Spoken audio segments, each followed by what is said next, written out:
So on the swings, we demonstrated conservation of energy. At the starting point, our potential energy was equal to mgh.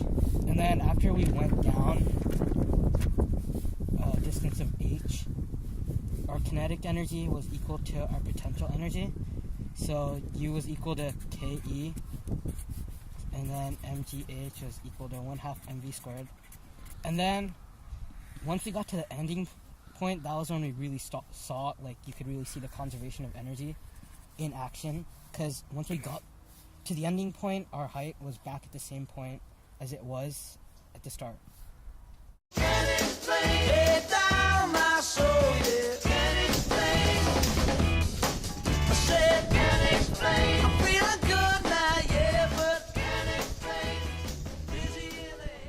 Right, so for the spinny thing, the topic is the conservation of angular momentum. So when I was spread out, such as this, my eye was big. But when I was more compact, like this, my eye went down.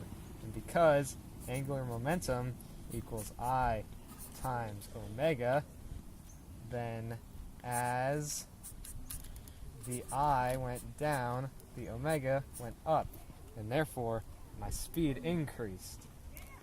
Can't explain, I think it's love, trying to say it to you when I feel blue, but can't explain, yeah, here I say. For the horse spring thing, I sat on little horse thing, and it was on top of a spring, and as I moved backward, the spring became extended more than it was in its equilibrium position.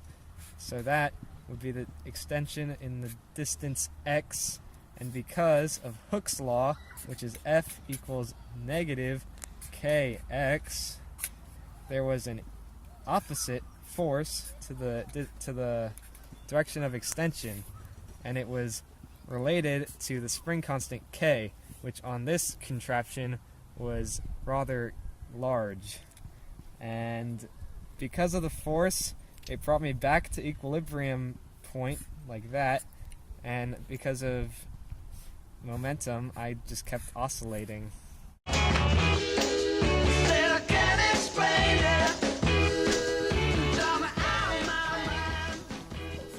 Now, for the bar thing, we demonstrated sum of the torques equals I alpha.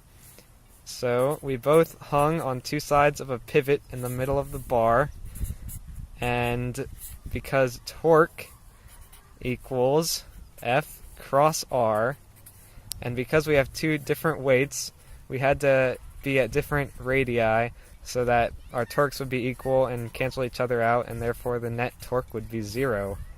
So, because torque equals I alpha, then since the net torque was 0, then alpha was also 0, and thus the bar remained stationary.